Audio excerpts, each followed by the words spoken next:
So if you were to bring the black share of wealth at least to the black share of the population, it would require an additional at least $10 trillion. But if we were paid those unskilled wages at a 6% interest rate, we would have $6.2 quadrillion that we would be owed today.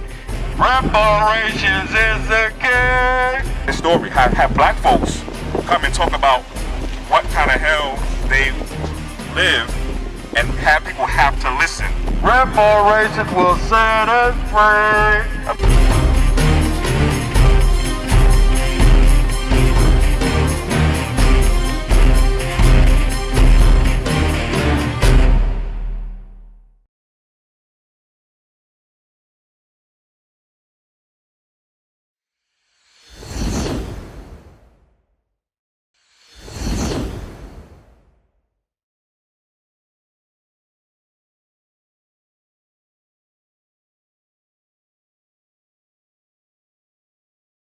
Okay, so today is February the 15th, and we are doing a weekly news roundup. Let's see what's happening, y'all.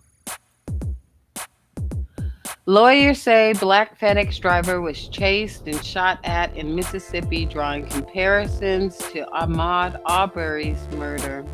2 white men were arrested this week after a black FedEx driver in Mississippi accused them of chasing and shooting at him as he tried to drop off a delivery.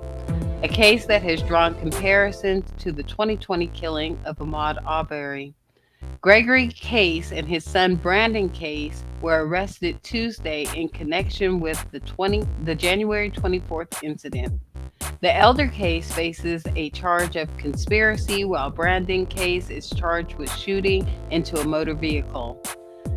DeMonterio Gibson, 24, accused the men of pursuing him because he is black, and Gibson's attorneys are asking for the men to face federal hate crime charges. Black drivers are afraid to deliver packages in certain neighborhoods, Carlos E. Moore, one of Gibson's attorneys, said at a Thursday news conference, adding that many black delivery drivers across the country have shared similar experiences with him since the January 24th attack. This was racism, well, quote, this was racism, plain and simple, end quote, Moore added. Quote, no ifs, ands, or buts about it, end quote. Yeah, he's very fortunate that, things didn't end the way they did with Ahmaud Arbery. Yeah, it's a shame, man. What, FedEx drivers gonna start have to pack now? I mean, what?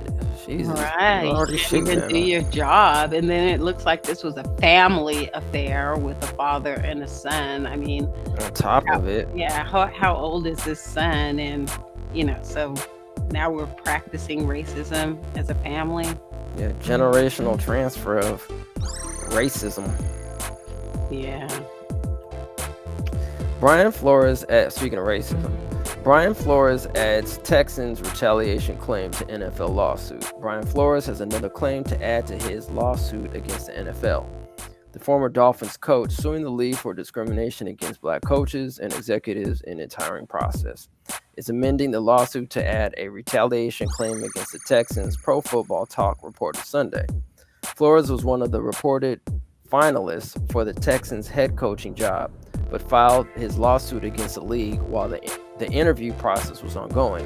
The team ultimately hired Lovie Smith, the veteran black head coach who had served as Houston's defensive coordinator last season.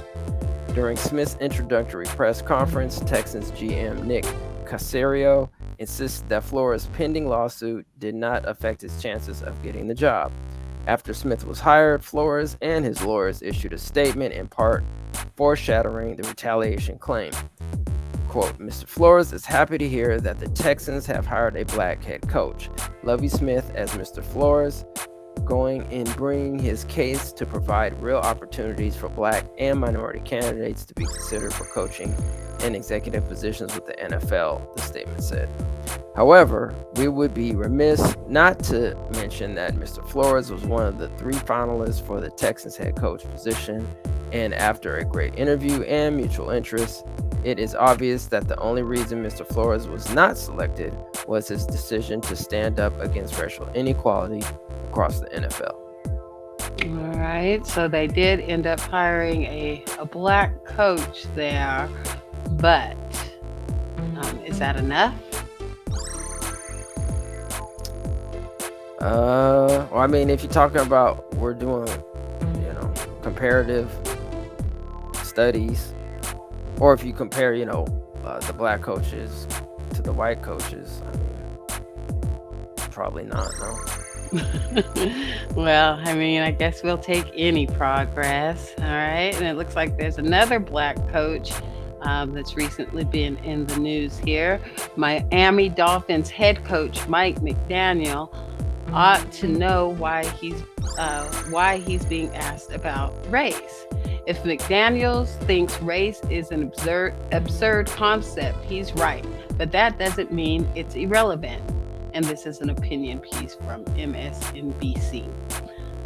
Miami Dolphins head coach Mike McDaniels, hired by a team that's been accused of discriminating against black men, doesn't describe himself as black, even though, according to the American rules of race, he is. McDaniels was born in the United States to a white mother and a black father, which, according to the way race is understood here, makes him black. That means that the National Football League can conceivably use his hiring as a kind of rebuttal to Brian Flores, the head coach the Dolphins just fired. Flores claims in a recent lawsuit that the NFL discriminates against black men by rarely hiring them as head coaches and wrongfully firing the few that they do hire. So we've got ourselves a black coach here. He's clearly being questioned about race. Let's see what he had to say about that. Yeah, it's been very odd, to tell you the truth. This idea of identifying as something, I think people identify me as something, but I identify as a human being. And my dad's black, so whatever you want to call it. I know there's a lot of people with a shared experience, but it doesn't make, it's weird that it comes up because I've just tried to be a good person, and I think my background opens my eyes a little bit. I don't have any real experience with racism because, I think you identify me as something close to, I don't know. But I know my mom experienced it when she married my dad. I know my dad experienced it, and that's in my family, but I guess that makes me a human being that can identify with other people's problems. Okay. Right. So he identifies as a human being. We got that out of it. Wow. I didn't really know what to say about that because it's interesting. I mean, in a point, we all know that race is a social construct. So that's already proven. That's already a fact. Technically, we all are the human race, but that's not how America operates. So I know he was trying to not be direct and answer directly about it.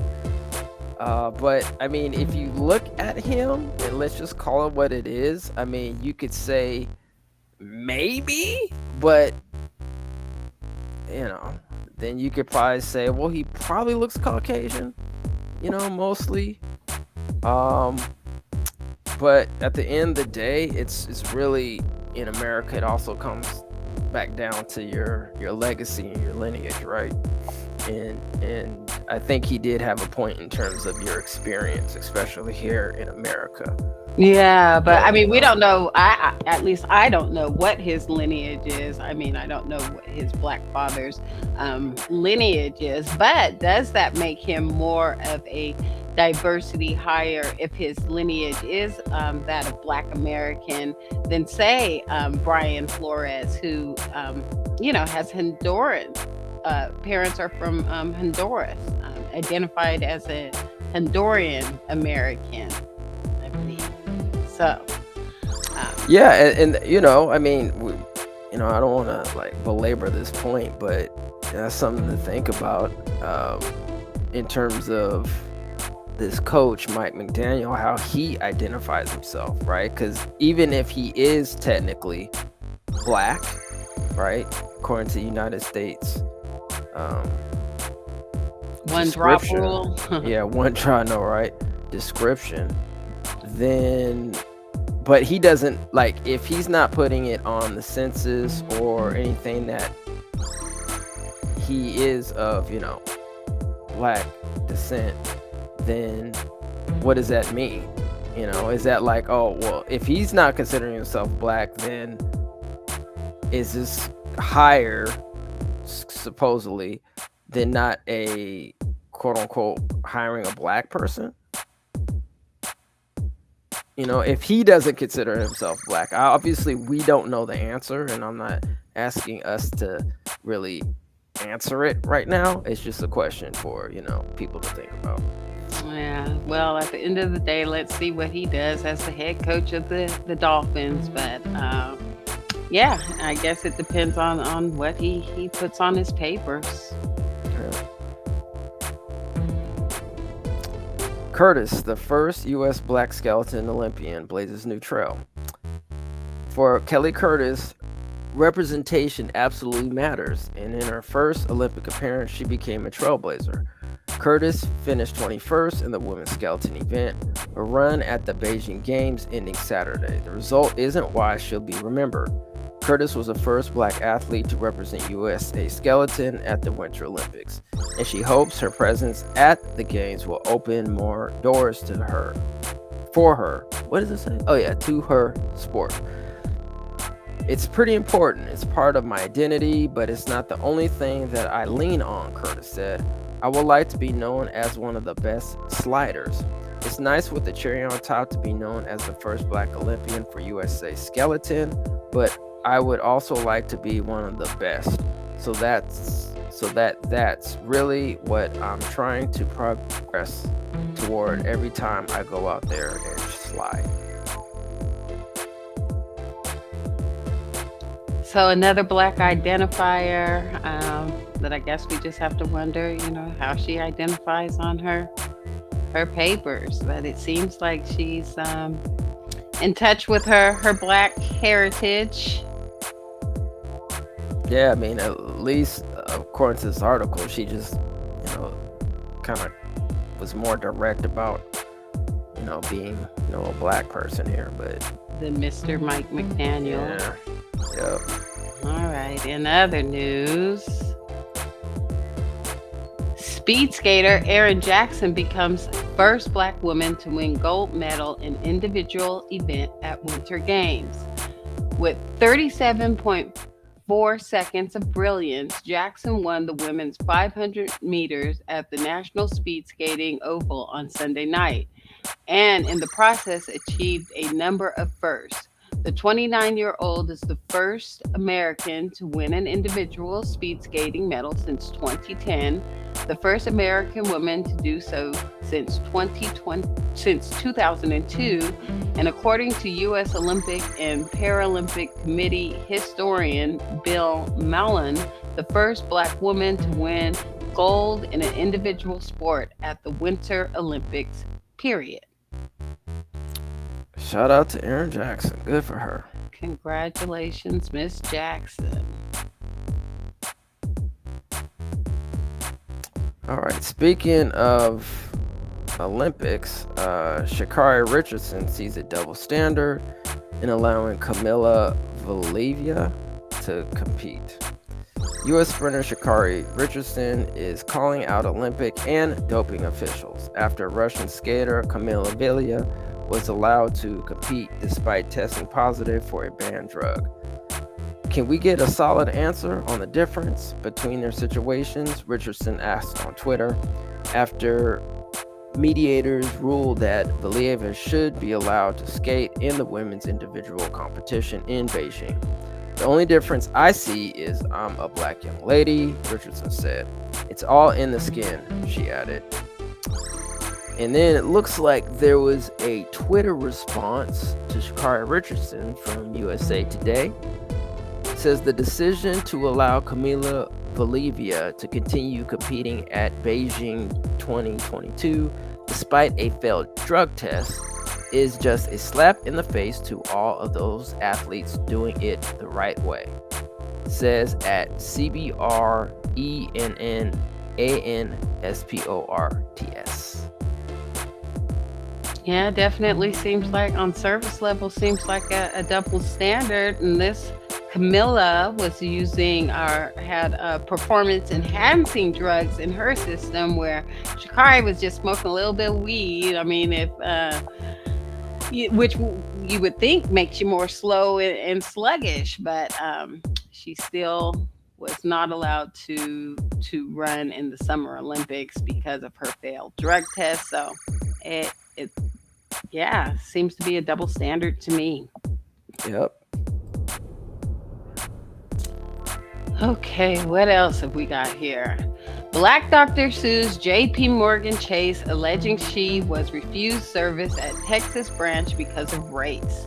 A black doctor in Texas says she was humiliated last year when she was denied opening a bank account with a $16,000 check from her employer, according to a federal lawsuit alleging racial discrimination. Dr. Malika Mitchell Stewart, 34, recently completed her residency and was excited to open an account on December 18th with a $16,780 16-cent signing bonus from Valley Oaks Medical Group. According to the lawsuit filed Wednesday against JP Morgan Chase and two of its employees at the branch in Sugar Land, Mitchell Stewart's sense of accomplishment, however, quickly turned into humiliation after workers at the location raised questions about the check's authenticity and her employment as a doctor, and ultimately accused her of fraud before turning her away, the lawsuit says. Wow. Even doctors are getting denied now.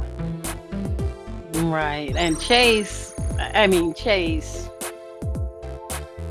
hoping that the California Reparations Task Force out here will subpoena Chase, because they claim that they don't practice discrimination, but I see lawsuit after lawsuit and disgruntled black person because of their treatment from Chase, including myself.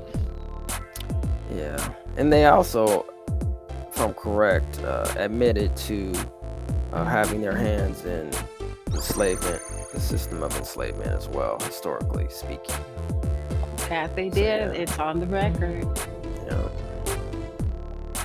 Cherokee Nation wants info on black descendants linked to slavery.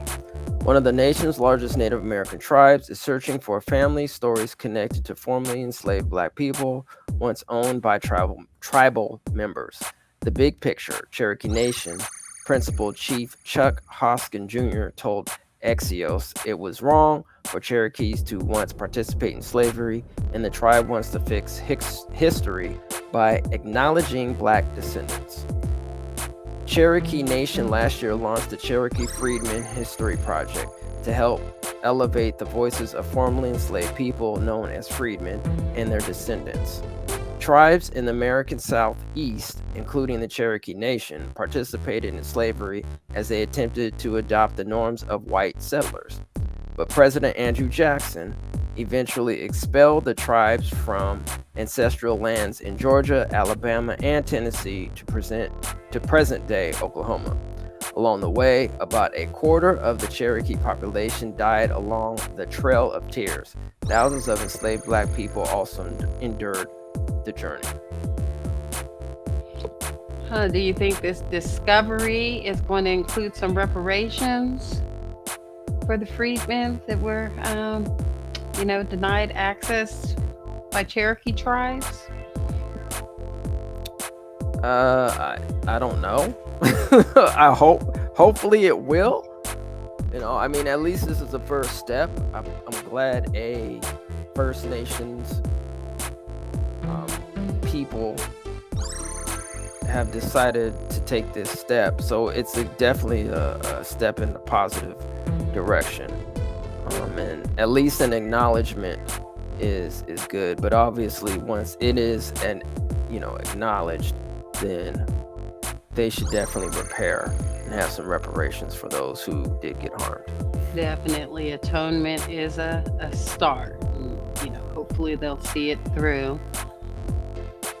Speaking of reparations, we haven't gotten anything from Joe Biden, but let's see who Joe Biden administration is paying reparations to.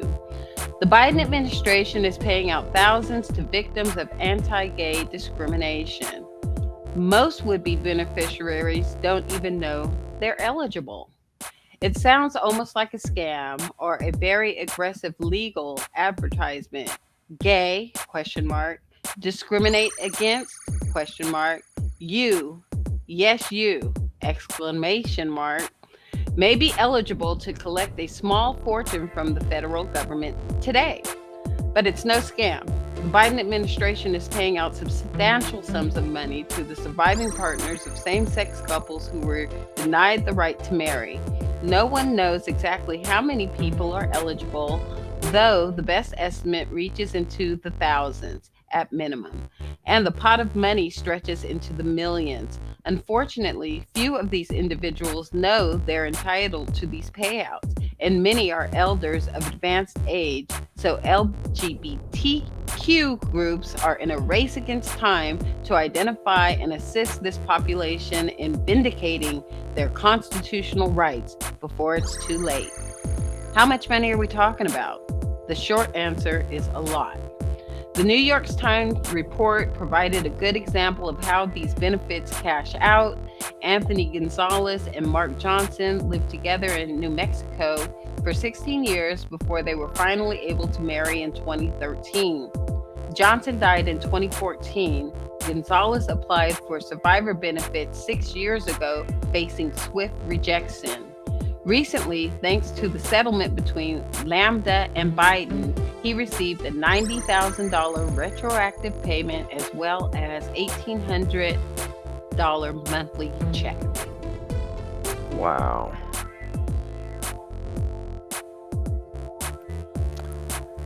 I don't even know what to say about that one. Yeah, Wow, they got on that. What are we calling it? Redress, reparations, restitution. They got on that right away, ASAP, for the anti-gay discrimination. And here we are 400 years later. 400 years. I'm trying to... Do we have an idea on how long? Okay, so it says Marjassa lived together in New Mexico for 16 years before. All right, so, and they're doing a retroactive payment, and they're gonna hunt these people down and find them so they could give them the money. Wow, must be nice. But when it comes to reparations for Black Americans, they don't know who's Black anymore. It just, the list of excuses goes on and on. Yeah. Speaking of excuses, don't we have an update from Jen Psaki, press secretary, Biden administration, on the crack pipe debacle? Let's take a listen. We're never a part of the kit. It was inaccurate reporting, and we wanted to put out information to make that clear. What is in the safe smoking kit? A safe smoking kit may contain alcohol swabs, lip balm, other materials to promote hygiene and reduce the transmission of diseases like HIV and hepatitis. I would note that what we're really talking about here is steps that we're taking as a federal government to address the opioid epidemic, which is killing tens of thousands, if not more, Americans every single day, week, month of the year. We put out this statement, though, because there was inaccurate information out there, or I should say HHS put out this statement because there was inaccurate information out there, and we wanted to provide clarification on the allowable uses for the HHS harm reduction program. It's not a change in policy. This program, though, is focused on harm reduction strategies, including prioritizing the use of fentanyl test strips and clean syringes. And all of these harm reduction services that will be supported by these programs are intended to save lives from an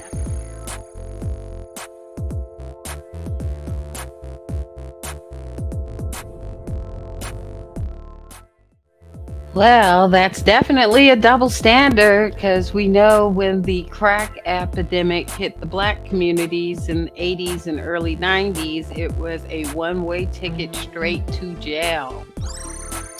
Straight to the jail. So, I mean, I guess there's not much to be said on this except for, and I think we've talked about it before, it's under some kind of racial equity plan. But when you get to the meat of it, they're talking about meth pipes and opioids. And I just hope the Black family doesn't get caught up in this time around. Yep. If you don't hit that, you ain't Black. Thanks, Biden. Yes, thank you. California health officials say that state mask mandate to run through Tuesday before ending. Starting Wednesday, California's indoor masking requirement will end for vaccinated people, and Wednesday would be actually 2/16, 2022. Main takeaways from California Health and Human Services Secretary Dr. Mark Galley's Monday afternoon press conference. The state announced they would be moving from a mask requirement to a strong recommendation of indoor public masking for Oh, let me reread that. The state announced they would be moving from a mask requirement to a strong recommendation of indoor public masking for vaccinated people. The announcement comes as a result of data showing that the number of COVID-19 cases has dropped significantly. The spread of the virus has begun, contracting and hospital staffing has improved. As of February 14th, there has been a nearly 72% reduction in test positivity in California. Let's see. The state's approach has adapted to the changing conditions of the COVID-19 pandemic, as they have learned to deploy mitigation strategies such as testing, masking, and vaccinations. The level of uncertainty has improved as the state is more aware of how COVID-19 can impact our community, where it is heading, and what has happened over the last few weeks. Local health officials can continue their own requirements, however. Local decisions are allowed and well supported by the state, Dr. Kelly said. Some cities and counties will put added layers of protection in place beyond what the state is doing because the conditions in their community allow for it. The state also is lifting a requirement that people test negative before visiting hospitals and nursing homes affected immediately. Meanwhile, health officials say they are continuing to evaluate the masking requirement for school children. Looks like Governor Gavin Newsom's administration, this is, I guess, was a statewide masking mandate in mid-December due to the Omicron variant, which gained momentum and extended it last month through February 15th. So, yep. So it looks like it's going to be tomorrow. There's going to be some changes within the mask mandate. So, okay, thanks for that breakdown at the end, because reading that sounded like the Charlie Brown teacher. Womp, womp, womp. Okay, so do I wear a mask or don't I wear a mask? And I'm sure it's going to change next week anyway. So, yeah. I mean, I look, I'm not a health official or whatever, but I mean, I guess to be safe, if you're out or indoors, maybe you wear a mask throughout this week or two until we hear further. Right, and then just a week or two, some arbitrary date, it's just going to be safe. I don't know. I know sometimes, but yeah, I guess also according to your county, health department, they also have mandates as well, or suggestions. So, well, it just all sounds like man-made rules to me, and I mean, they're not really giving any explanation, or maybe I don't know. Maybe I'm just pandemic fatigue. I'll still wear my mask because, like I said, the rules are just confusing and constantly changing. You don't know what to do from one day to the next. Yep. All right, I think this might be some good news finally. How much do others make for the same job? Here's where employers are required by state to share salary ranges when hiring. In December, New York City Council passed a bill that will require employers to post the salary range for all job openings, promotions, and transfer opportunities. When the law is set to go into effect in April, the city will join the growing rank of states and cities passing salary transparency laws nationwide. The movement towards greater salary transparency has taken off among advocates and legislators in recent years, says Andrea Johnson, Director of State Policy at the National Women's Law Center. Decades of research show salary secrecy disproportionately harms women and workers of color, who are less likely than equally qualified white men to negotiate base salaries or raises. And when they do, they ask for less. California. In January 2018, California's Equal Pay Act became the first in the country to ban employers from asking applicants about their salary history. It also requires employers to disclose the pay range for a job if an applicant asks for it after an initial interview. Shout out to California. Always leading the way, like in with this reparations. And I told you I had a situation like this before, where I was interviewing. I had no idea how much the job paid. During the course of the interview, I did ask, how much does this position pay? And the interviewer seemed to take offense at that, was like, oh, it pays money. You're not going to be working for free. Needless to say, I didn't get a second interview, but sometimes you're interviewing for these jobs, you have no idea what the salary range is. And then there was just a recent story, an HR manager posted something on social media about a person was given a salary that was less than the actual salary range because they didn't ask for it. And like this article states here, some people just don't negotiate or don't think that there's room for negotiation, maybe don't have the confidence to negotiate. So just based on that, they give them the lesser salary. So something really does need to be done about that. They need to just pay people what they're worth and stop playing these games. Yeah, it is ridiculous for individuals to have to submit or kind of give a ballpark figure of how much they should get paid for this position, when in reality every position that companies have already has a budget allocated for that position. So it's pretty ridiculous for any employer or company to ask applicants how much have they made in the past, or how much do they think that's they should irrelevant. be getting for this job. It's totally irrelevant. So I'm glad California is leading the way, and other states seem like they're going to hopefully adopt this. Yeah, it looks like some changes will be on the horizon, which is a good thing, because it takes time and effort to fill out these applications, and you don't even know how much you're gonna get paid. And then when you do get to the table, they undercut you just based on the fact that you don't know the salary range. So this like I said, is finally a good piece of news for today. Yeah, well, I would just say, if in doubt and a person is in this situation, for everybody, just say, look, I require $1 million. Yeah, just start high, family. Start high. Let them negotiate you down from there, which is what we're going to do with our reparations claim. All right. And that's in the news.